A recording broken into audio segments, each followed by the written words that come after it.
Tanggal 10 Agustus 2020 adalah genap 43 tahun diaktifkannya kembali Pasar Modal Indonesia. Memasuki usia ini, jumlah emiten sudah melampaui angka 700 perusahaan. Oh iya, emiten adalah perusahaan yang sahamnya sudah tercatat di Bursa Efek Indonesia ya. Jumlah investor di Pasar Modal Indonesia sudah lebih dari 3 juta orang. Jadi penasaran ya, bagaimana awal mula pasar modal di Indonesia berjalan? Perusahaan apa yang menjadi emiten pertama? Terus, kenapa pada setiap ulang tahun pasar modal Indonesia selalu disertakan dengan kata diaktifkannya kembali? Selamat bergabung di Cervest, sebuah cerita investasi yang ringan dari Om Vin Channel. Oke, sebelum lanjut, teman-teman jangan lupa subscribe, like, komen, dan nyalakan loncengnya ya, biar selalu dapat cerita sekaligus dapat rekomendasi saham dari Om Vin. Siapa tahu kalian mau mulai investasi. Salam kenal, saya Vina. Yuk kita mulai Cervestnya. Tanpa kalimat diaktifkannya kembali, usia pasar modal Indonesia sebenarnya sudah lebih tua dari sekarang. Jauh lebih tua. Tepatnya sejak zaman pendudukan Belanda di Nusantara. Diawali oleh Amsterdamse Effectenbeurs yang mendirikan cabang bursa di Batavia, sekarang Jakarta, tepatnya pada 14 Desember 1912. Pihak penyelenggara adalah Vereniging voor de Effectenhandel.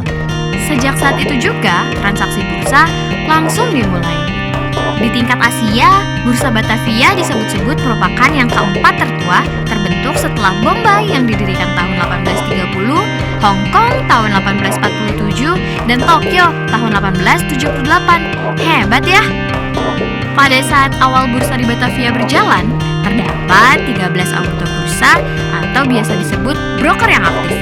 Va Dunlop & Co, Va Heiselman & Ster, Va Mono & Co, Va Adre Vitansi & Co, Va Avi Deleman, Va H. U. Josten, Va Jeanette Wallen, Va Vigert & Fede Linden, Va Wolfring & Co, Vigert & Fede Linden, Va Vermees & Co, Va Cruyff, dan Va Gebroeders. Pada awalnya, bursa itu memperjualbelikan saham dan obligasi perusahaan perkebunan Belanda yang beroperasi di Indonesia. Kemudian mentransaksikan juga surat utang atau biasa disebut obligasi yang juga diterbitkan pemerintah tingkat provinsi dan kota praja. Bursa juga mentransaksikan sertifikat saham perusahaan-perusahaan Amerika yang diterbitkan oleh kantor administrasi di negeri Belanda serta efek perusahaan Belanda lainnya. Meskipun pada tahun 1914, bursa di Batavia sempat ditutup karena adanya Perang Dunia I, namun dibuka kembali pada tahun 1918. Setelah itu, perkembangan pasar modal di Batavia semakin pesat, sehingga menarik masyarakat kota lainnya. Akhirnya, untuk menampung minat tersebut, pada 11 Januari 1925, di kota Surabaya, berdiri bursa dan disusul di Semarang, yang resmi didirikan pada 1 Agustus 1925. Kembali ke sejarah awal tadi, jika dihitung sejak 1912, maka usia pasar modal kita pada tahun 2020 ini sudah memasuki angka 108 tahun.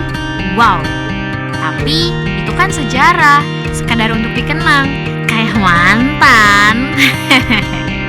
Kondisi geopolitik mengubah banyak hal, sebab kemudian terjadi Perang Dunia Kedua, dan pada momentum yang sama, Indonesia lahir, Indonesia merdeka.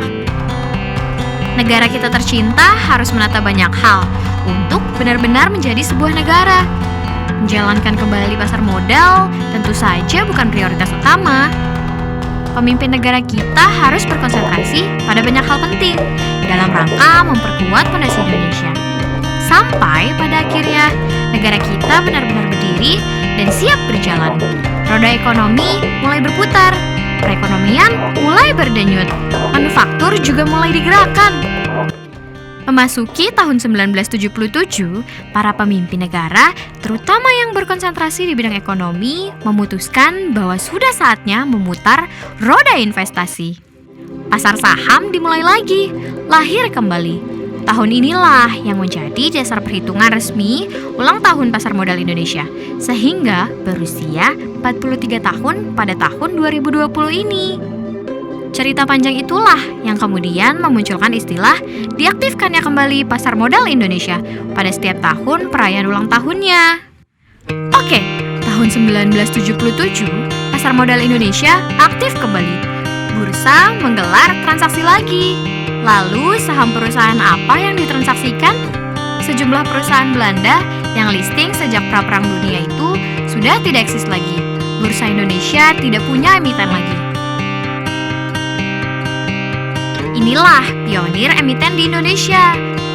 Perusahaan pertama yang mencatatkan sahamnya di Bursa Indonesia setelah negara kita merdeka dan pasca Perang Dunia Kedua. PT Semen Cibinong. Ya, Semen Cibinong. Itu nama awalnya ketika berdiri sampai puluhan tahun. Kode sahamnya adalah SMCB. Sampai sekarang saham SMCB masih ada kok. Tapi nama perusahaannya sudah berganti setelah terjadi serangkaian aksi akuisisi. Saat ini menjadi PT Solusi Bangun Indonesia Tbk. Bagian dari induknya yaitu PT Semen Indonesia Tbk dengan kode saham SMGR. Ganti nama menjadi PT Solusi Bangun Indonesia Tbk itu pun belum lama, baru sejak tahun 2019. Saat itu, Semen Indonesia mengakuisisi kepemilikan saham Holdefin BV, entitas anak Laval Holcim Ltd, sebagai pemilik dari PT Holcim Indonesia Tbk. Yap, sejak 2006, Semen Cibinong memang diakuisisi oleh Holcim, sehingga sejak saat itu nama berubah menjadi PT Holcim Indonesia Tbk.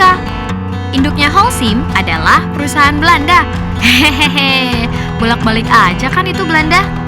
Kembali ke tahun 1977 tentang Semen Cibinong, sang emiten pertama di Bursa Efek Jakarta, sekarang Bursa Efek Indonesia. Saat itu, SMCB mencatatkan sebanyak 260.260 lembar saham ada di bursa. Sebanyak itulah saham yang bisa diperjualbelikan setiap harinya. Tapi saat itu tercatat rata-rata ditransaksikan sebanyak 149 lembar saham secara harian, setara dengan nilai 1.546.245 rata-rata nilai transaksi hariannya. Nilai kapitalisasi pasar saham alias market cap bursa saat masih hanya berpenghuni satu emiten saat itu sebesar 2,73 miliar rupiah. Berapa angka indeks harga saham gabungan atau IHSG pada tahun 1977? Ada di level 98.000. Jauh banget ya dibandingkan sekarang. Ya iyalah, namanya juga langkah pertama. Memasuki tahun 1978, Semen Cibinong masih jomblo, belum ada temannya, belum ada emiten baru. Tapi jumlah saham beredarnya sudah ditambah menjadi 330.260 lembar. Sehingga market cap naik menjadi 4 miliar rupiah karena terjadi kenaikan harga sahamnya juga kan. IHSG juga naik ke level 114.990. Barulah pada tahun berikutnya lagi jumlah emiten bertambah dan Semen Cibinong jadi punya beberapa teman. Setelah itu terus berkembang dan berjalan sampai sekarang. Segitu dulu ya teman-teman Cerves episode perdana ini.